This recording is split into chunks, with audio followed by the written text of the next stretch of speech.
Hello, hello, wherever you are, whoever you are. Whoever you are, thank you. Thank you for listening and watching our podcast, Abigail and I. Often it's just I, but yeah, we appreciate your time, and I'm hoping you find it entertaining and interesting. Who knows where this journey goes, but we go there with you. Without you, this journey doesn't happen. So thank you. Share it with your friends. Do all of that fun stuff. My guest today is a man called Jason Corbett. Jason, I knew probably over 10 years ago when I was pursuing a career in music in Vancouver, British Columbia. Jason had a band, similar vein, Brit pop, Brit rock. And our paths crossed many times. We even shared the stage together a few times. And, I quit music because I felt like it wasn't going where I wanted it to go. And I wanted to quit while I was ahead and still enjoying it. But other people in the same, world didn't quit and have kept on going. And I've had have a lot of respect for anyone who chisels out a life for themselves doing what they love to do.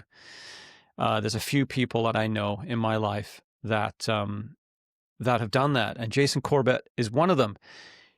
He changed his band from the band that I knew him, TV Heart Attack, to a band called The Actors, and I found out recently that they're pretty successful, touring Europe, touring America.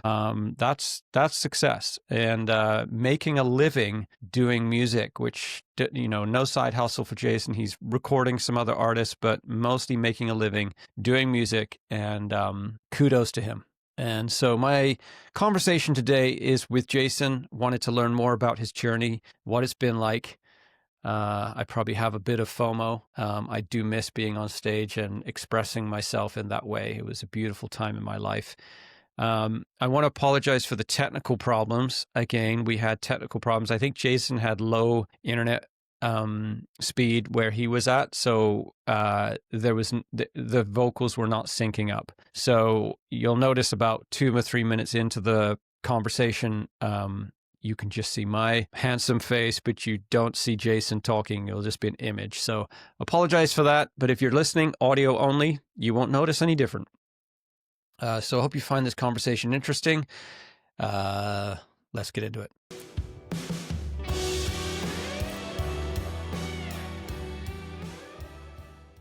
All right. Jason, good to see you, man. Yeah, thanks for making the time. Absolutely.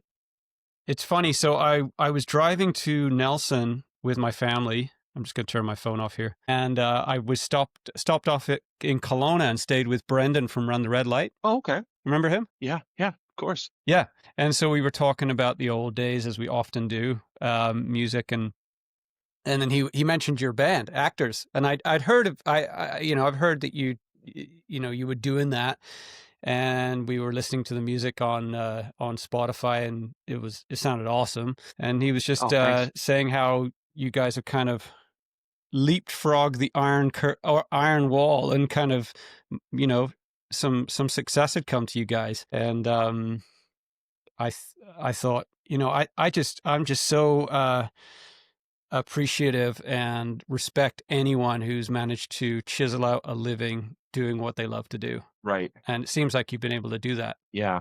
It was, I worked in restaurants for 18 years, and yeah, when I made that transition, it was terrifying. But yeah, it's been like 2015, I left just to do music and producing mostly the first few years. But then right before the pandemic, the band just got busy enough that after the pandemic, after the lockdowns, it was kind of like go time with the band and busy. Yeah. The signal's a little delayed. Do you have full bars there? Is it we're 3 bars. Okay. Yeah, there's a little bit of a delay, but it should work itself out. It should work itself out, but hopefully it doesn't disturb the conversation too much. Okay. Yeah, so for listeners, I mean, just to kind of paint the backdrop of how we even know each other, Vancouver music scene, what was that, 15 years ago? Less than that, 10 years ago? When did we I'm do that guessing Richard around show? I'm guessing around 2009. Yeah, Is that right? something like that. I don't know, man. We're getting old and time just is a Yeah. blur. Uh, Yeah.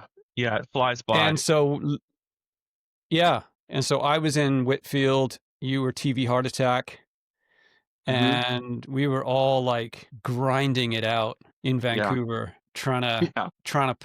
peek ahead. Like, what's your memories of like I like Vancouver seemed like our music, because you're a very Brit kind of mod rock, like 80s. I was listening to your music actually at the gym this morning, Right. and it reminded me of all the bands that I grew up listening to, because I grew up in the UK, like The Mhm. Cure and Suede and Pulp, and I don't know if that's what your influence is, but Definitely, The Cure is a big one, David Bowie, and then going back as far as like Roxy Music, but then also kind of more current stuff like, there's like your Boy Harsher and the Soft Moon and Cold Cave, and kind of like the people who came up like right before us were a big influence on me too. But mostly it's the older stuff, like old synth new wave kind of era of mostly UK acts. yeah. Like I hear hints of, and I hope this isn't insulting, I hear hints of Duran Duran in some of your melodies, Totally. chorus melodies, Yeah. Yeah. and Totally.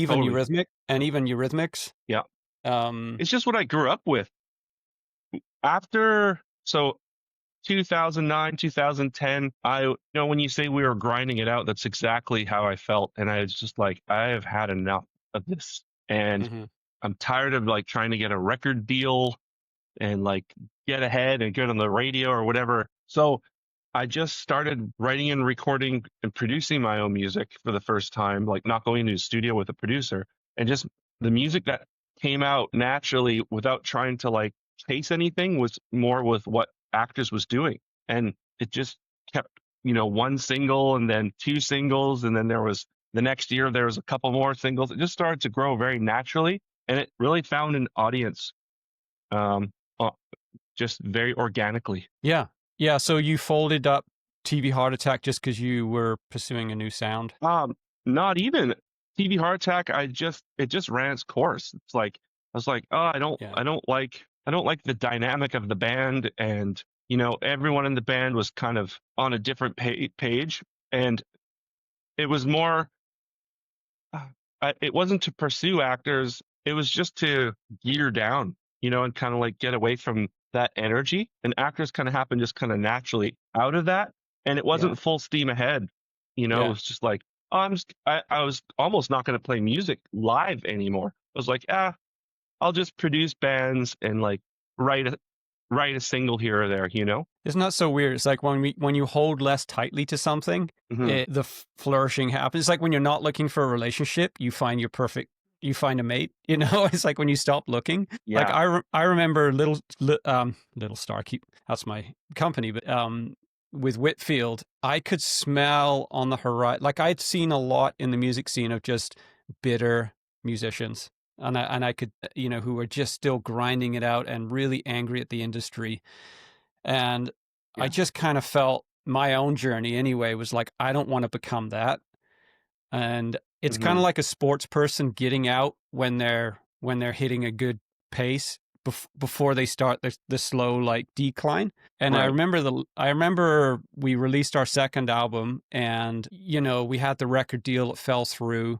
I think we were supposed to be opening with this for the Smiths or something. I don't know, like some big band, and all the hype, and it just fell to ashes.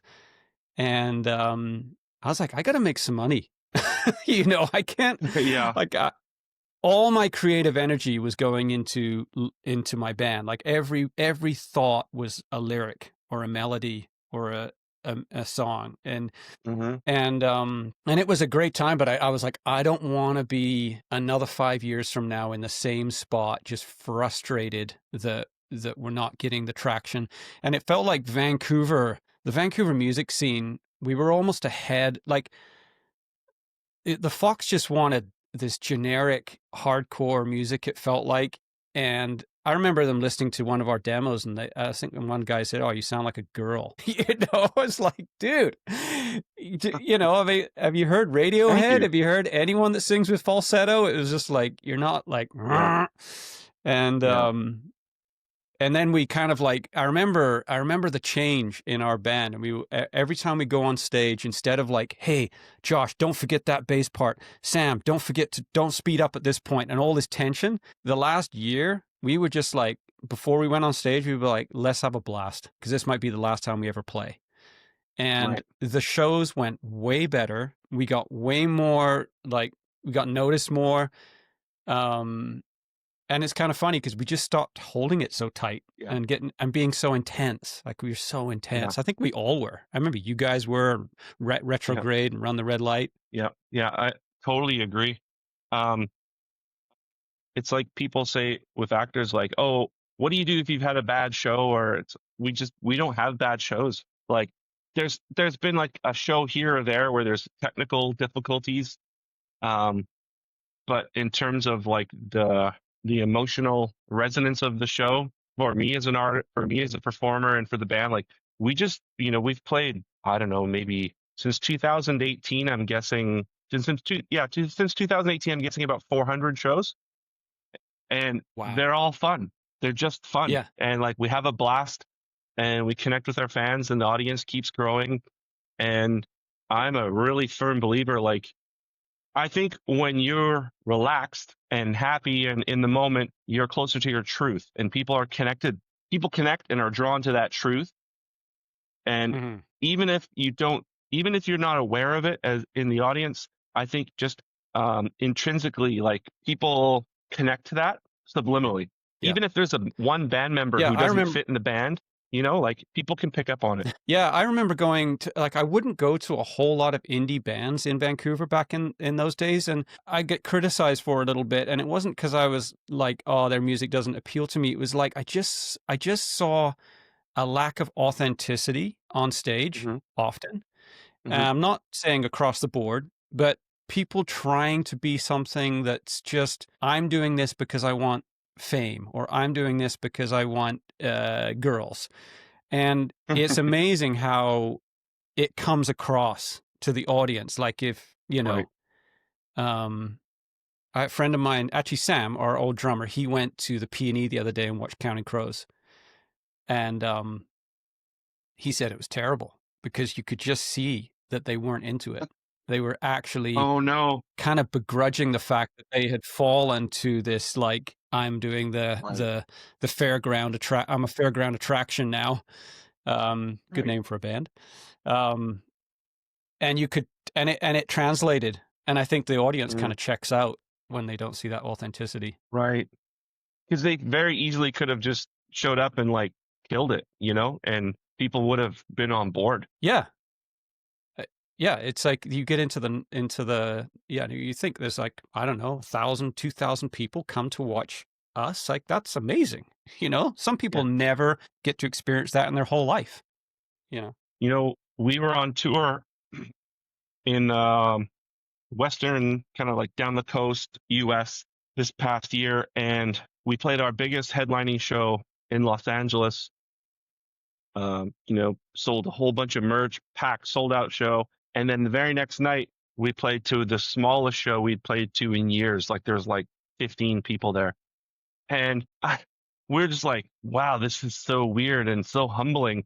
Because you're riding this huge wave, and then you show up to the next show and you're like, what the hell?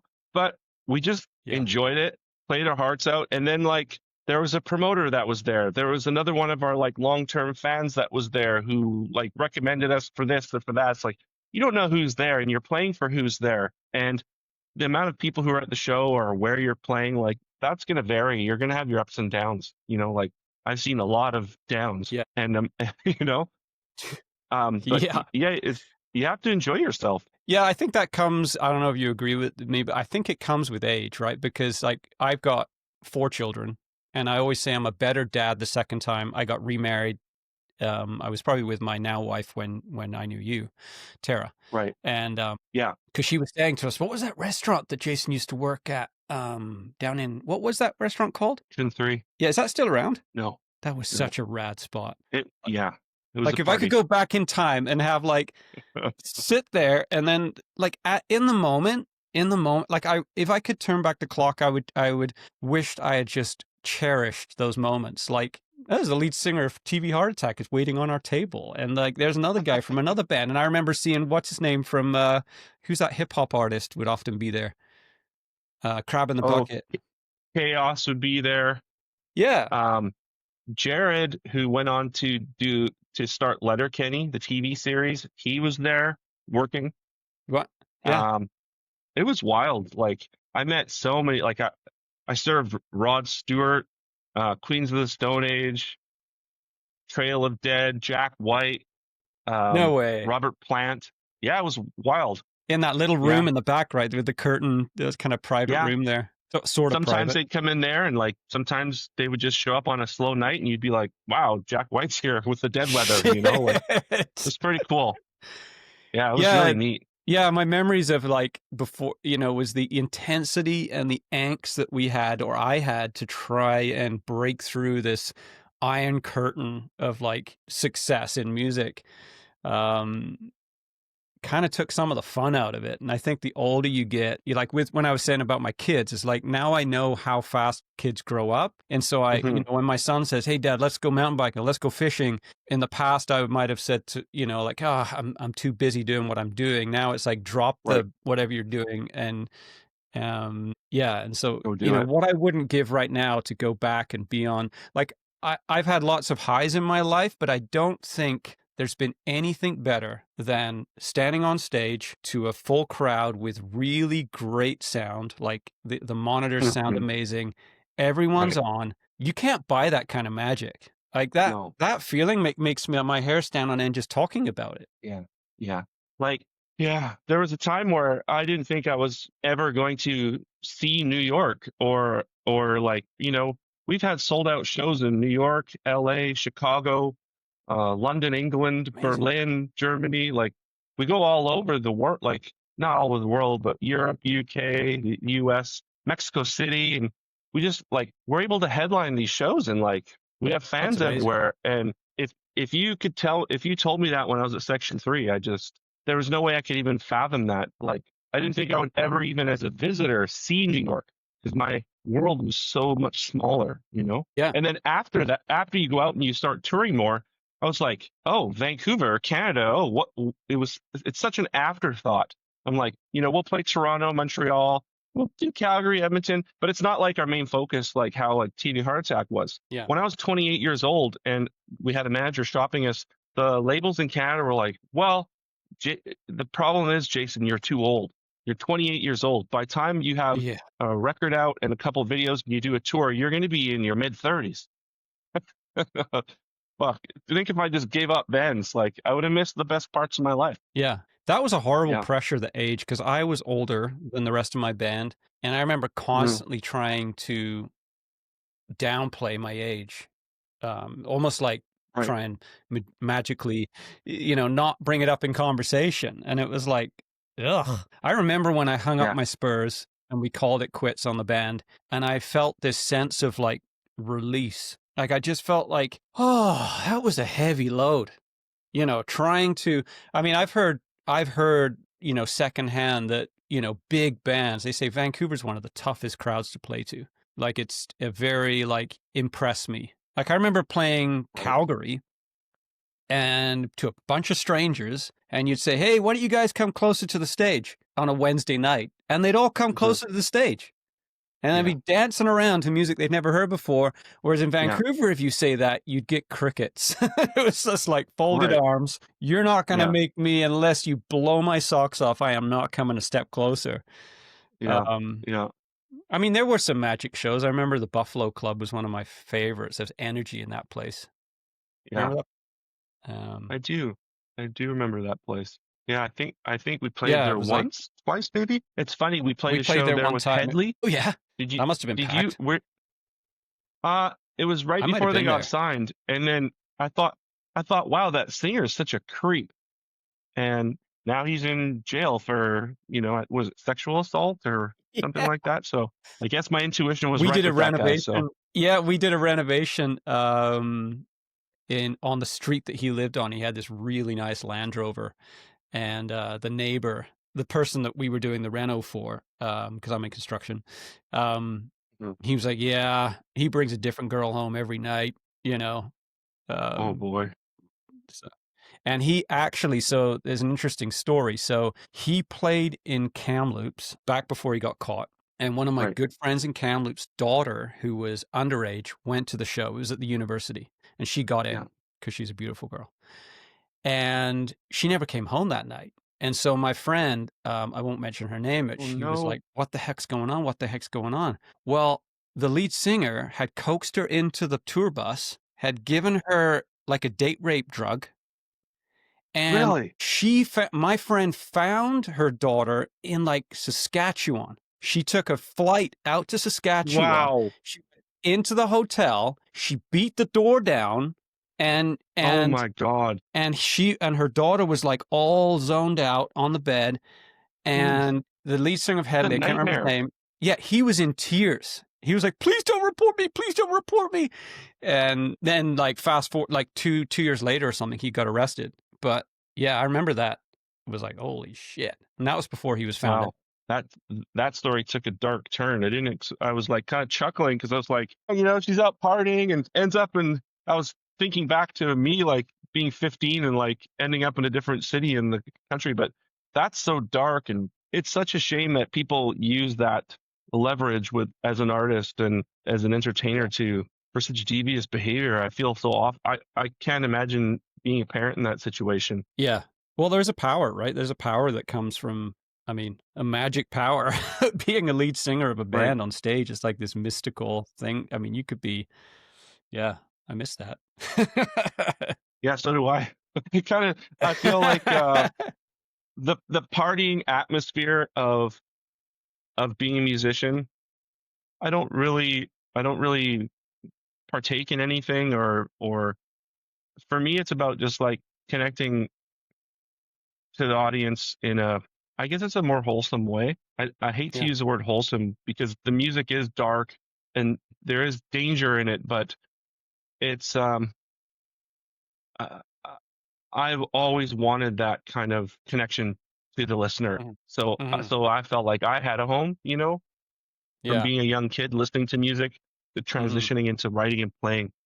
Mhm. So that's where I really thrive is that element, you know? Yeah, yeah, yeah, and yeah, that was a beautiful part of performing was this, like, I say to my sister and I are often on this podcast together, and she's an artist, and I feel that art is half complete, um, until the audience comes into play. Like if you're a painter and you paint a beautiful painting, in my eyes, it's a half complete project because the other side of the story is to have someone come in and say, wow, and move to tears or whatever it might be. Then I feel like the Mm-hmm. art is somewhat complete.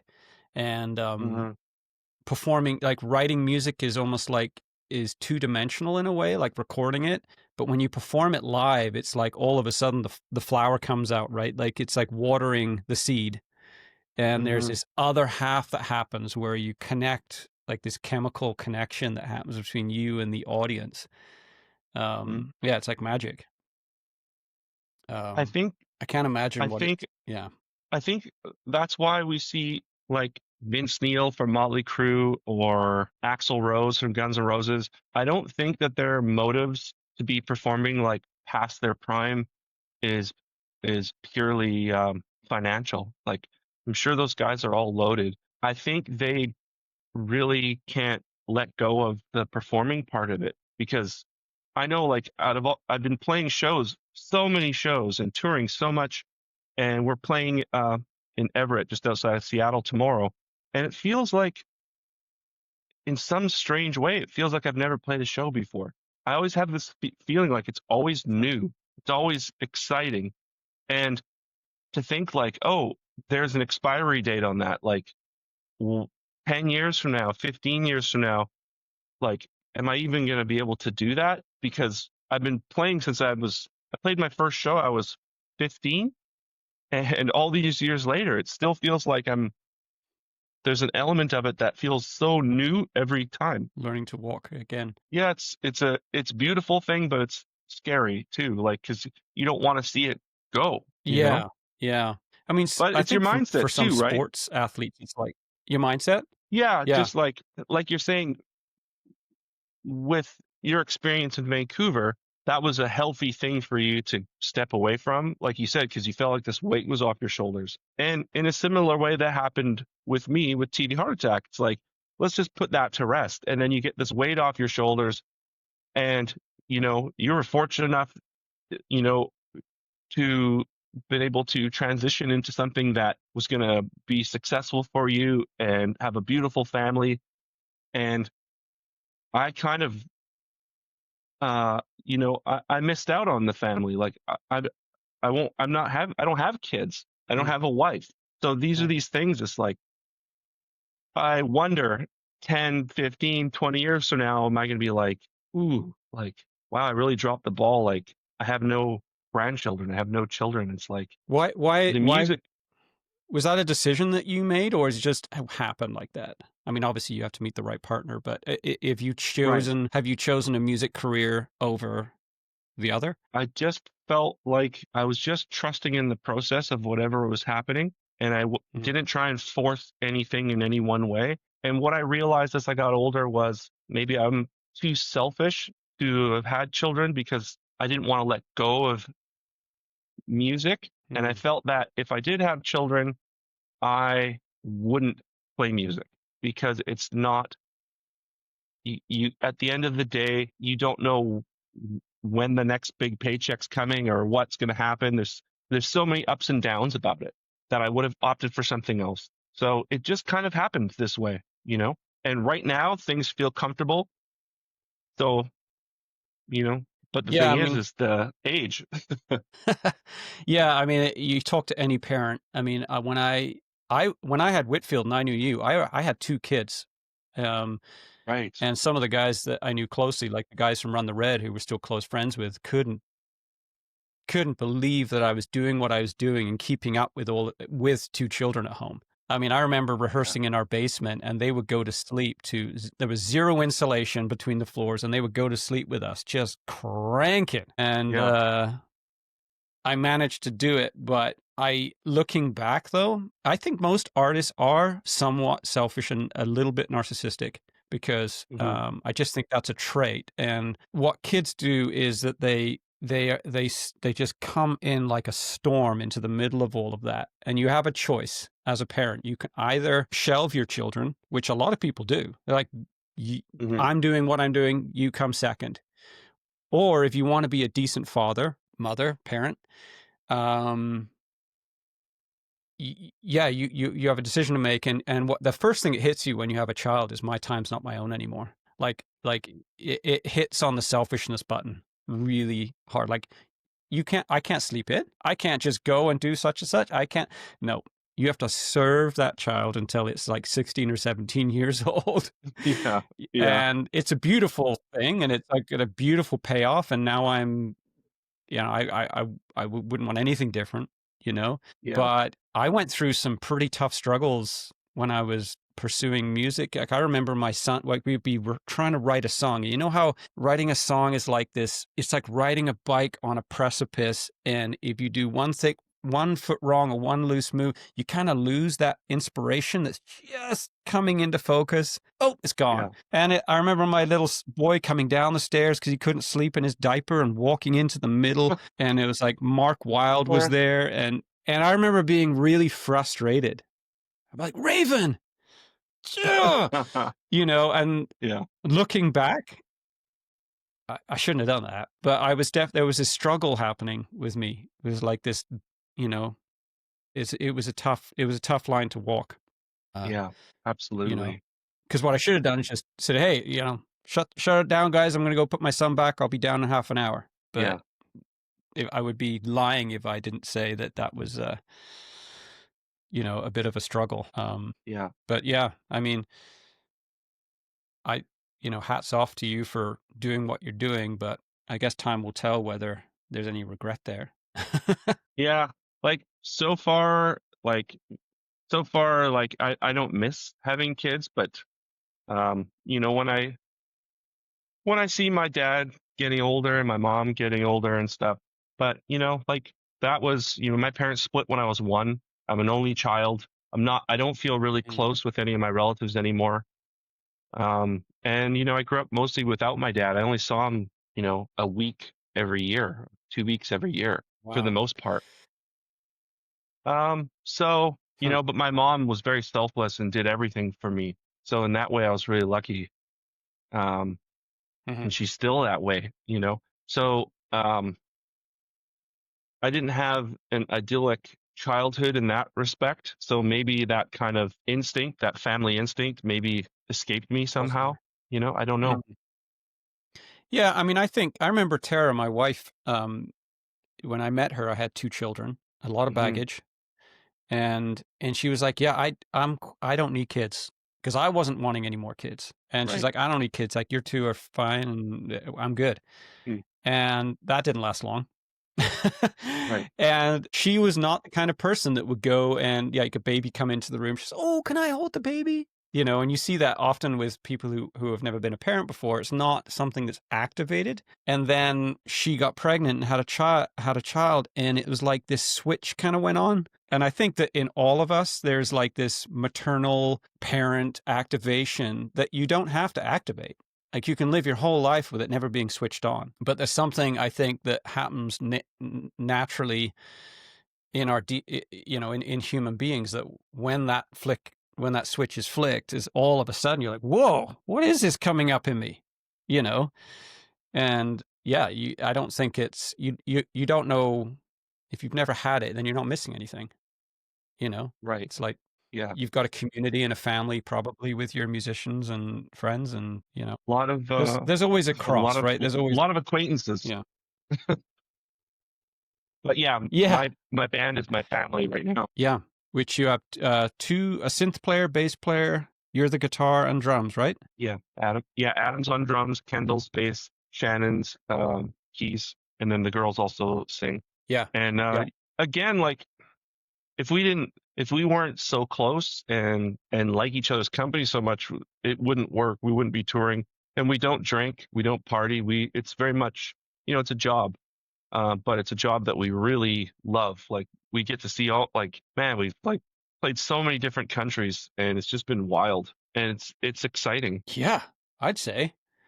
Yeah. Um, how did you break through into like Europe and America? Like how'd that happen? Because that's the big goal, right? To break out of Canada. Hmm. Hmm. We got signed to a label based out of Toronto called Artifact Records, but they worked bands from in Europe and the U.S. and they're very much in the kind of like dark alternative, um, industrial, post-punk, goth, that kind of stuff, dark wave. He was following the songs that I was releasing. He signed us, and actually, the first time he reached out to me, I turned him down. I was like, "Yeah, I'm fine. It's okay. I don't want to put out a record. I'm just going to do my thing." And then said, "Well, let's get it." Like he called me 2 weeks later, or he emailed me 2 weeks later. He said, "Let's get on a call." So I talked to him for like 2 hours, and I thought, I really like this guy, and I like his mindset, and yeah, maybe we could do something cool. So I finished up a bunch of songs and we put out our first record. It came out in 2018 and it's called It Will Come to You. Right. And it got picked up by DJs in Europe, the UK, States, some in Canada, like DJs in terms of like doing like goth nights or like, you know, dark wave Underground. kind of nights. Yeah, Mm. totally. And there's a scene for that all over the world. Hmm. Um, and so it kind of was making like a lot of you know, top 10 best album of the year lists. Just people really, it really resonated with people. So we were very fortunate that way. And then we started getting invites for different festivals. And of course, that took us over to Europe right away. So it kind of happened in Germany first, and then the UK. We toured a couple of times. It just grew, and then all of a sudden, our shows in the US got bigger, and then the shows in the US got way bigger, and then the show like just it's been baby steps, but it was really the record. It was the music and the word of mouth and social media and people even discovering us. Like still people like, oh, I discovered you on Spotify this week. I'm like, Mm. or like I feel like we're constantly promoting for like the past 5 years. How are people in this scene still haven't heard us? But it happens still, and we're always just adding to the fan base, and we're very close with our audience. We respond online. We're very personable, just because we want to be. Mhm. You know, there's no facade of Mhm. us being like a goth Dracula or something. You know, Yeah, we're so doing we've got heroin, this so we can't talk rapport. to you right now. Yeah, Yeah. totally. And you know, we have fans Have that you ever follow done us from show to show. Wow, Sorry, go ahead. that's amazing. Yeah, no, have you Yeah, it's ever neat. played, It's like, neat. Asia? Like, yeah, there's a bit of a delay. No, Have you ever played, like, Asia, Japan, like, China, stuff like that? no, nothing in Asia. Um, Japan is definitely on the bucket list, but from what I understand, the type of music we play is not hugely popular there. I could be wrong, but Really? last time we looked into it was, I think South America is definitely more um, in line with what we do. You know, we do Yeah. well in Mexico, so going further south seems to make sense. That's cool, 'cause it doesn't seem like, sunshine music. Most people think of Mexico and think of, like, Bob Marley. Yeah, no, yeah, it's Mexico has a huge dark wave scene. Yeah, Wow. very goth. Well, Day of the Dead and everything, they Yes. very much celebrate that kind of vibe. Yeah. It must be what's it like, going to a country that doesn't speak your language? Like, I guess you just get rid of all of the talk between songs.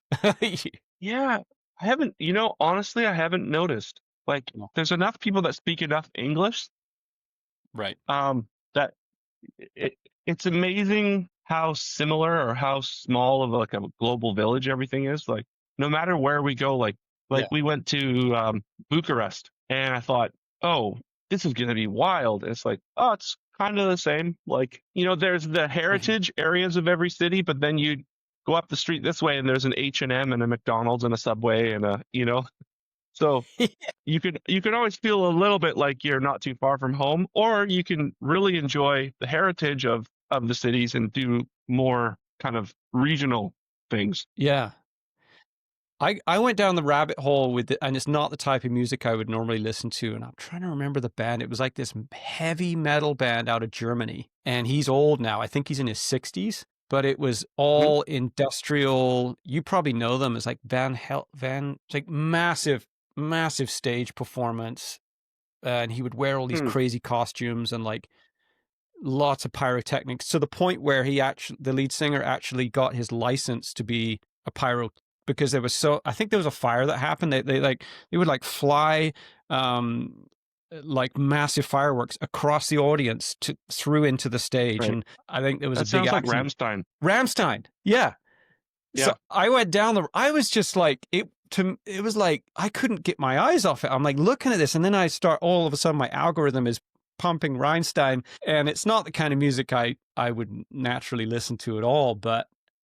And Yeah. then I saw this documentary where they went to his town and they were interviewing him. And he's like, and all of the locals, he lives in this little fishing town in Germany. He like, they interviewed this like little farmer guy, and he's like, oh, I remember first time I met him, my truck was broken down, and he came into the field and he's like, oh, let me go get my truck. And he towed me out.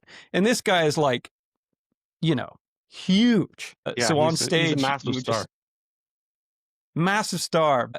All the locals and that's where you get the truth, right? When you actually talk to the locals, they might say, "Oh yeah, he's a dick." They were like, "No, he Right. like the first time I met him, my battery was flat, and he came and gave me the battery out of his car, and and he's like down in the dirt with these guys," which I thought That's total cool. respect. Yeah. Yeah, but bonkers music.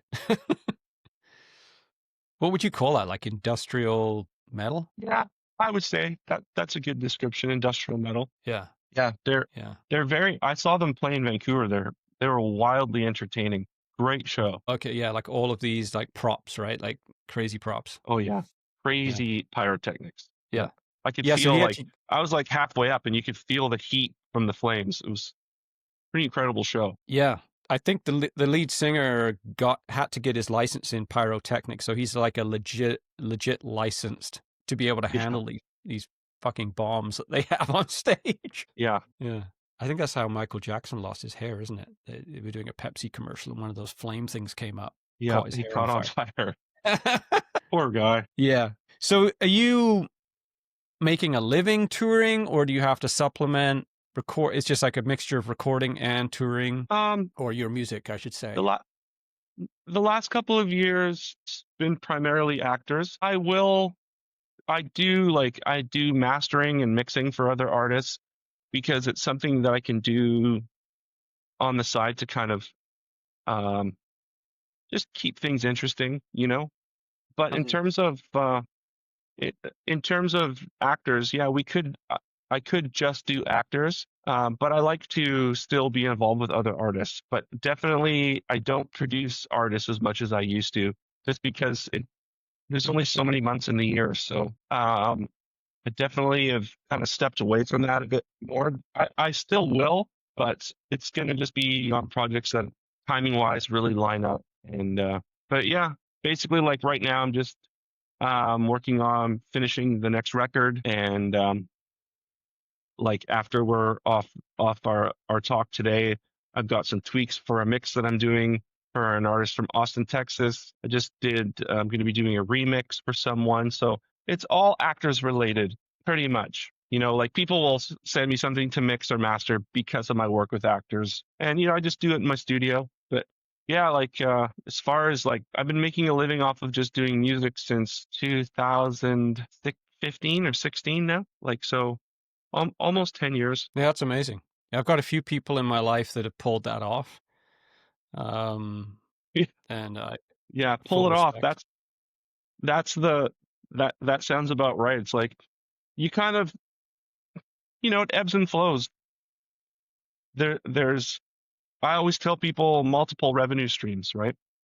Because Yeah. when sometimes you'll get a song placement, and then sometimes your SoCan check will be huge, and then sometimes you'll have a show where you're headlining a festival and you've got a big lump sum of money, or you do you release a new vinyl, or you have a record advance, or there's all Hmm. these different, and we sell Hmm. lots of vinyl. Where the age demographic of the majority of our fans uh, really like records and vinyl. So every day off Bandcamp we sell at least a couple actual vinyl, and then when we're on tour we sell you know we could go on tour and sell like 500 vinyl in like 3 weeks. So No it's way. it's it's pretty wild. Yeah, it's crazy how wild like doesn't Jack White have a vinyl printing company? Yeah, yeah, he does. Yeah.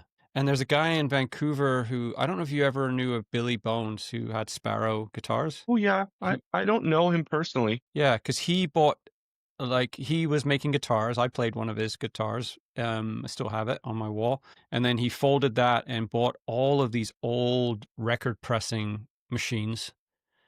And last I talked to him, he was still printing vinyl in Vancouver on these Oh, super old vintage machines that he bought. He's probably upgraded now, but I was like, oh, back right. then I was like, there's still a market for vinyl, but yeah, it seems to have. Oh yeah, vinyls. I I feel like vinyl may have peaked in terms of its growth in sales, but you'd be surprised. Even we sell a lot of CDs. Really? Oh yeah, yeah. So what's the attraction? It's just to have this old school authentic, like it's funny because Spotify has. I've listened to less music since Spotify came in and iTunes than before Hmm, because for really? me, I feel like this ADD type. I'm probably a little ADD in by nature, but I Right? find that this lack of patience to be able to, because I know that if I hit next, I can hear another song that might be a bit more interesting. Whereas when I had a CD in the truck, there was no podcast, there was no nothing. I would listen to that thing. So, often I'll hear an old song from the 80s and 90s, and I'll Yeah. start singing the next song on the CD because I would listen to that Right. thing to death. And then you fall in love with the B side. Right. And I find now it overwhelms me, the choice online. So it's rare that I will listen to music anymore, which is kind of sad. But I Right. find maybe that's why people are attracted to CDs still. Or I don't know. I don't know what that is. I don't know. I think it's a small keepsake that you can have signed by the band, and it's like something you could take home. Um, there is a bit of a revival going on with CDs, from what I understand, in terms of like uh to listen to. But like when we were in Europe, people would say, "Oh, make sure you bring lots of CDs to Europe because people still buy them there." But they buy them everywhere. One It sec. can be really There's fun. a crazy noise that just came in. You there? It's really delayed. Can you hear me? There we I go. I can hear think you. maybe we're back. Okay. Yeah, that's wild. I wonder if it would be pretty hard to make a tape, wouldn't it? How Nope. would you do that? Yeah. I do see them on the merch tables. Um, we've been toying around with it, but I think probably with the next album release, I might do like a short run of like all of our albums and like a box set of cassettes with like the matching artwork. I think that'd be a really fun for, our hardcore fans. Yeah, that's what I miss because I think that's my childhood tapes. Yeah. My Yeah, I me didn't too. grow up on. Yeah, I went from tapes and then and I remember taping them to get when they would break one of your favorite ones and using Scotch tape and it would just make it through in the middle of Yeah. a song. You hear this as it would go through, and I think the Right. more you played it, it would play slower or faster. Because it would stretch out, right? The tape would stretch out over time. Right. Yeah, I still have a bunch of my old tapes at my mom's place, so I don't have the heart to I throw don't them have a out. tape deck. No, me neither. Yeah, and you got to go to a pawn shop and buy a tape deck and. Yeah, yeah. I even with Netflix and stuff. Like my children, they don't like. We used to have to sit through the subtitles, right? And you have to sit through those parts. And now it's like fast forward to the action, fast forward to the movie, and like there's this patience that we used to have, which isn't there anymore because you Right. can just go straight to the juicy part. Yeah. Or you like you start a movie, if you rented it from Blockbuster or something, you'd have to sit through it because you paid $5 for it or whatever. And now with Netflix, just with streaming, like there's so many movies I'll start and I'm like, I don't have the time to watch this. This is garbage. You just Yep, turn it off, you know? yep. Yeah, we were Yeah. watching with my son. I was watching Yes Man the other day, and the part of that movie, he goes to Blockbuster over and over in that movie. And I was telling my kids, Oh, that's what really? we used to have to do. We used to have to go up to the store, and then your Yeah, favorite movie would be all out. Remember all the new releases? They would all get rented that's out true. super quick, and then you'd have Yeah. to go to the B sides. And I remember being at was it Rogers Rental? One of the maybe it's Blockbuster up the road from us when we lived on Rupert Street, and I was walking around and just kind of looking for a movie, and I noticed that people were lying on the ground, but I was on the phone to someone. I had a flip phone, and I was talking to Uh-huh. someone, so I wasn't quite registering, and I was looking for a movie and in a conversation, so that's all my brain can really handle. And Yeah. people were lying on the ground. I'm like, what's going on? But not quite registering it because I'm in this conversation. And then I came to Yeah. the cash, and there's a guy with a gun to the cash woman's head. Oh, And no. suddenly, and I was the only guy Yeah. in the store that was still standing and on the phone to someone. And it was Yeah, Jacob Hogard from Headley. it was Jacob Hogart. Yeah, that was Just getting into trouble everywhere, that guy. yeah, he's a hooligan. Yeah. So have you opened for some bigger bands? Like, because usually an opening gig is what springboards often people's career too, right? Let's see. I'm sure we have. Oh, Oh, well, we played Crew World Festival in Pasadena. That was in front of about 30,000 people. Um, that wow. was the same day, like with Nick Cave and the Bad Seeds, um, Devo. Who else was one of the New Order? So that was a really big one. We were New on the Order? main stage for that.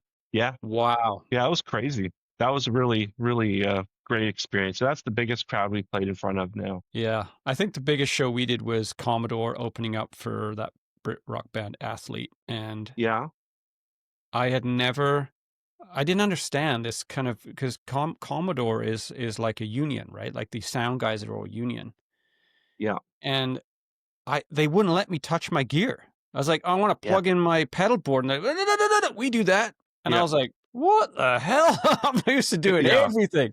You can't load it yeah. in, you can't load it out. I mean, I loved it, but it was a whole new game. Yeah. And I guess you get that when you play on the big stages. Oh yeah, like the crew at that festival. I think there was, I don't know, it looked like there was about 25 people working in and around the stage, so it all ran smooth. It was wild. Mm, It was like a rotating stage. wow. So the screen behind us was at least 3 stories high, and then the stage would, Wow. while the band's playing at front, behind the screen was another band setting up.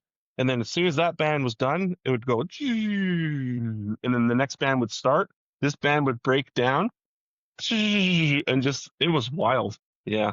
Pretty neat. Wow. Yeah. Yeah. Mo Yeah. More of that, right? Do you 'cause there's a Yeah. lot of effect on your voice in your record. How do you do that live? Like, do you do that? Do you have, like it sounds like Yeah. Yeah. I use a lot you of add some effect. reverbs and delays. So Mhm. I have a vocal processor that I use because unless we're traveling with our own sound engineer, they don't always know exactly what you want, or how much to affect it. So all three of us across the front use a vocal processors. So you don't tour with your own sound guy? We are moving forward after this next tour. We were supposed to, as of like the next week, Mhm. or in a week and a half when we go out. But unfortunately, last minute he couldn't do it because Devo. He's going to be part of the Devo touring camp, which was unfortunate. We were looking forward to having that, but Yeah. it hasn't been 100% necessary for us. We wanted to keep costs down, but now it's just a luxury that we want to make sure that we have moving forward. Yeah. I think that's a game changer. I mean, you're always guaranteed a good monitor mix probably and the effects that you want. Like, Right. yeah, that'll be great for you guys. Yeah, Yeah. I think so. Cool, man. So going forward, it's just more of the same, grind it out, keep adding to the fan base and Yeah. Basically, we do a 3-week tour in September, and then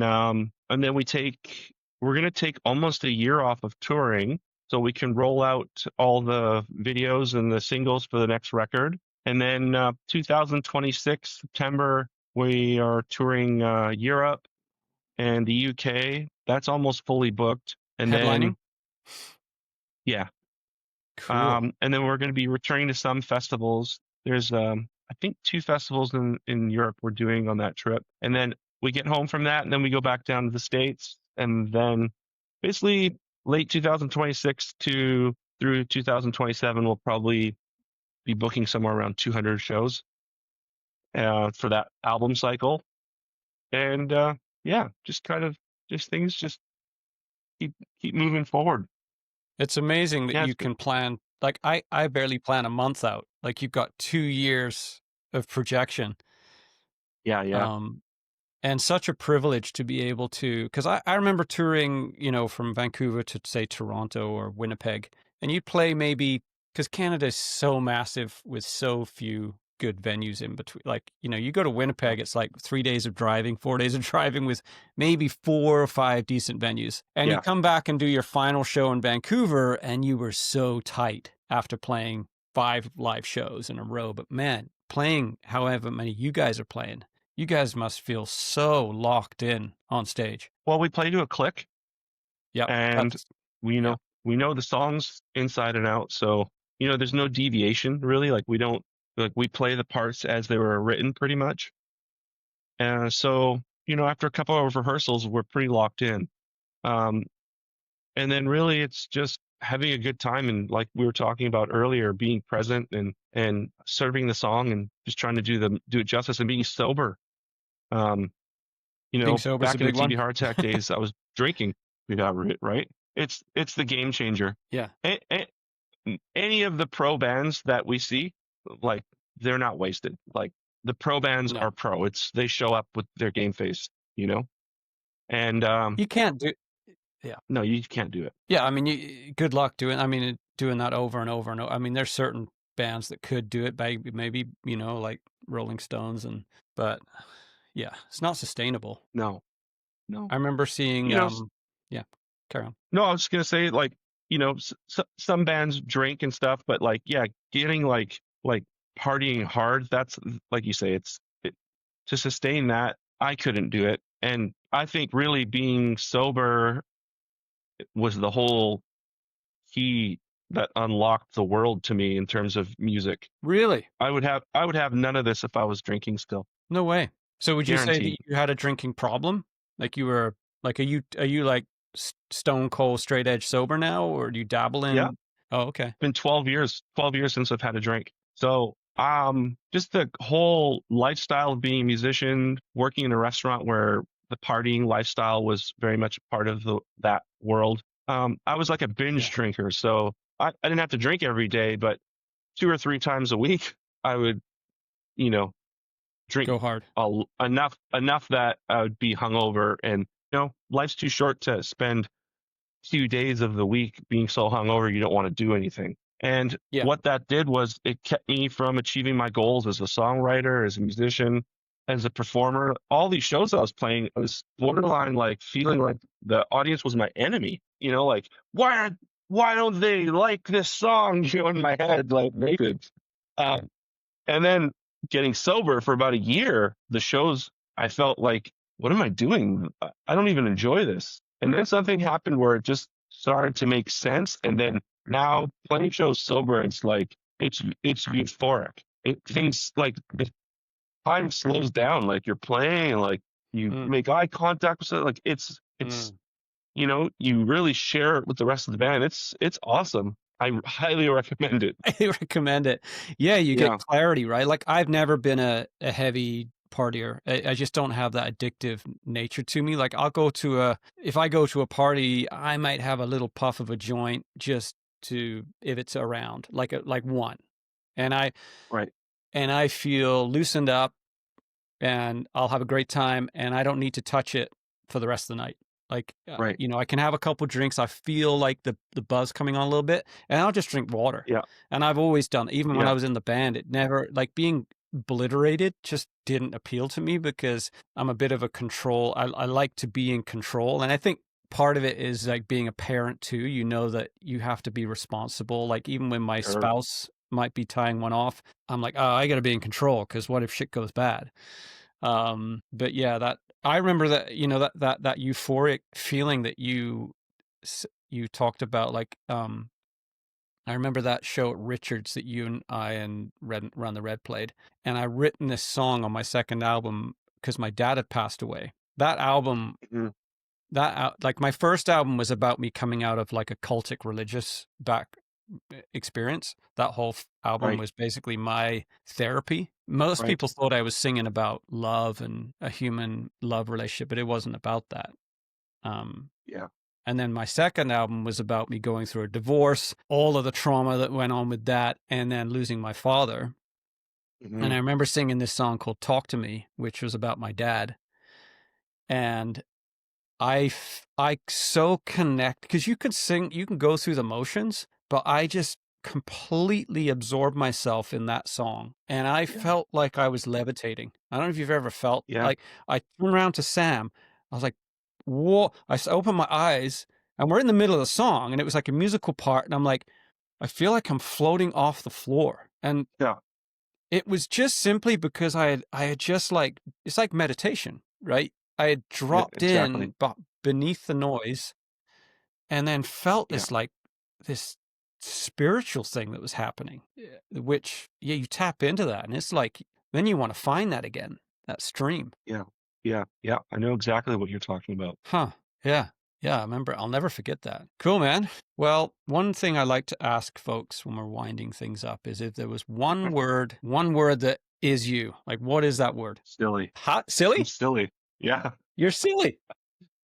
That sums you up. Silly. That's literally the first word that comes to mind. Either that or annoying. I like to annoy my band members. I don't know.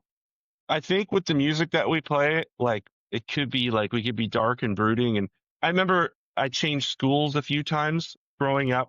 We moved Yeah. around a little bit. And I was like, at this school, I want to be like cool and like introspective and like stoic and be like cool dude. And then like by like recess, I was like jumping around, acting like silly. Like I'm just like kind of like a spazzy, silly guy. I feel bored if I'm too reserved. Yeah. Doesn't really fit the persona of your band, but it's cool. Yeah. That's the paradox. Yeah. I think that's Yeah. a great way to be, man. I mean, I think if you can't laugh at this whole thing and see the funny side of the chaos, Yeah. music and art can be so fucking intense. Yeah. Like so Oh intense. yeah. I think that's Dude, I'm making this record right now. It's intense. Making this record is intense. Like I wrote well, I'm in the process of finishing up 9 songs like right now that I've been like every day I come in and like chip away at it. And sometimes you're in this forest of like you can't see the forest through the trees. You know, it's like and then you know you'll have days where you're overtired and everything sounds like garbage, and then you get a next rest and listen to it the next day. It sounds great, and then you're like, oh, I'm doing this, and you know this self doubt creeps in, and then you feel good again. It's a real roller coaster. Yeah. But that's art, right? Yeah. We're a little You bit have to have crazy. faith. Yeah. And you have to have faith that the vision is true, and you're going to see your artistry through to the end. And Shannon always tells me, she goes, Jay, you have good taste, so you're not going to sign off on anything that's garbage. No. Any of those doubts you have, you're going to address them, you Mm. know? I And think, you don't sorry, go ahead. and you don't have a producer, right? So you're producing, engineering, and all of that. Like Yeah. that. No wonder you feel crazy.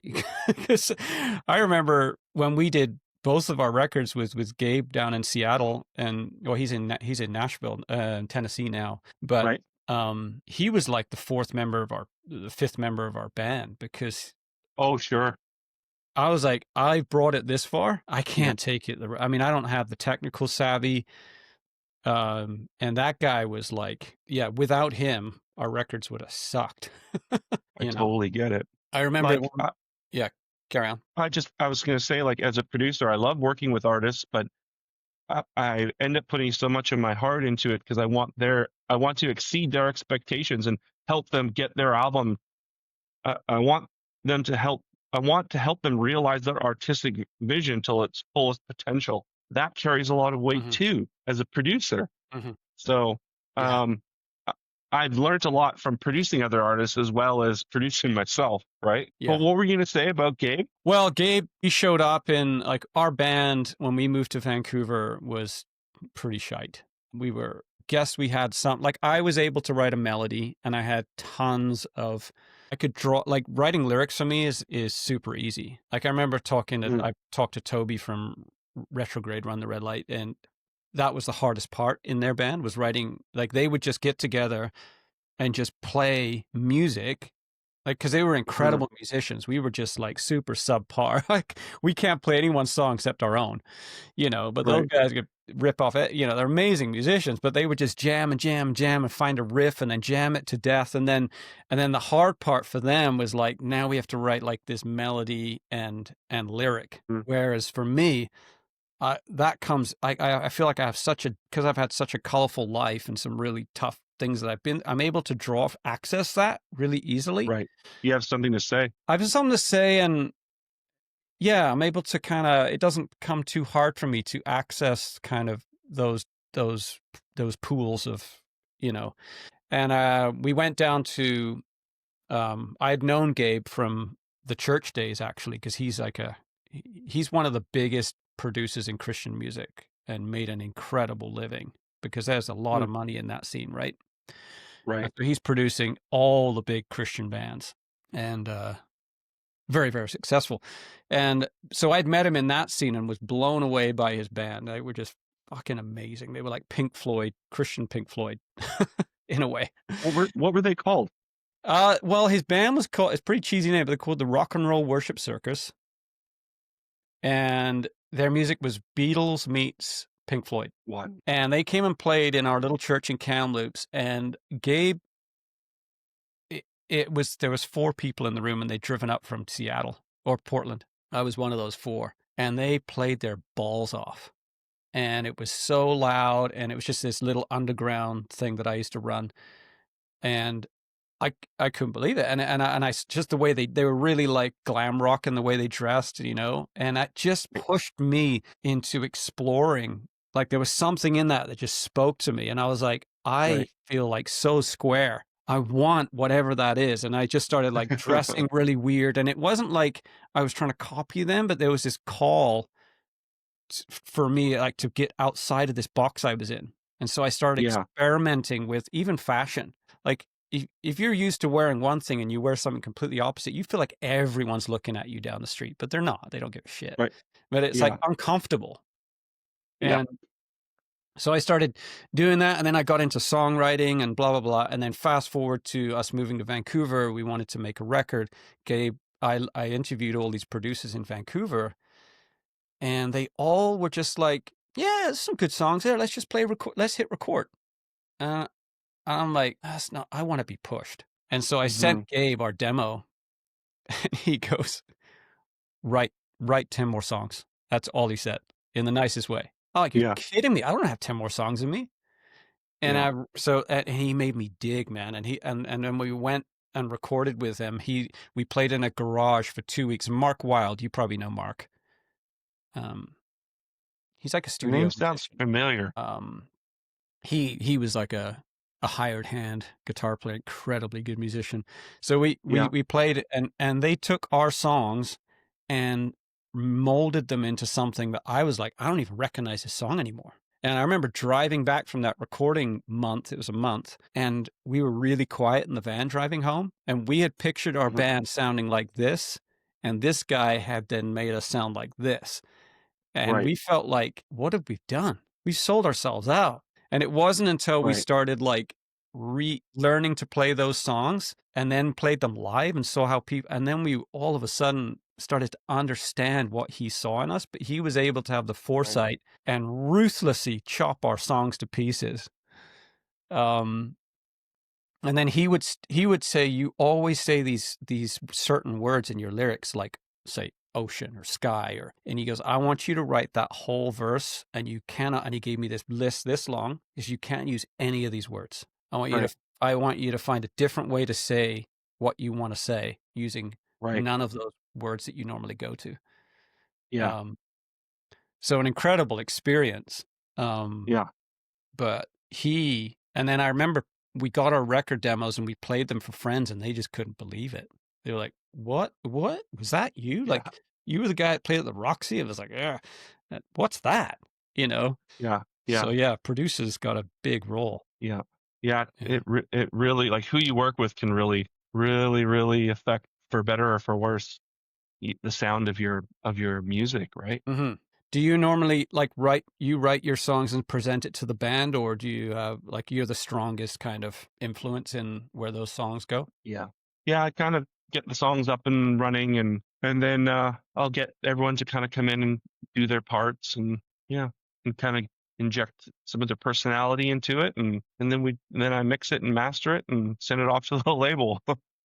So Yeah. sometimes a song comes together really fast, and sometimes you could be chipping away at a song that's been on the back burner for a year or two. Just comes and goes. Like touring, we tour so much that when we come home, you would think, oh, I could just come home and like write a couple songs, but it really does take time to reacclimate to home life. Um, Mm. because you're doing these long distance, like it's like being like a long distance runner. You got to come home and then rest and recuperate, and then you're like planning for the next trip that's already been booked for a year. And so I found it challenging to always be writing, but it's something that I definitely put more emphasis on, because at the end of the day, Yeah. we need to keep putting out records, and I'm excited to do that, and I want to make sure that I don't want to like fall behind more and more as time goes on with new material. 'Cause it's Mhm. exciting to release new material, and it's Mm. if you have the means to do it, why not, right? Yeah. But it also has to be. It also, like, I don't want to like have songs written and like released that I'm not feeling. I think Mhm. it's important, like I said earlier, like truth, like Yeah. tap into your truth, whatever you see that as being, Mm. and just following that muse of what you want to express with your music. Yeah. You know, I think that would be because awful to you can't. write popular music and then have to play them knowing that you have no connection with the song or the lyric. That would suck. Yeah. There's some artists that's all they do is sing other people's songs, like just wild.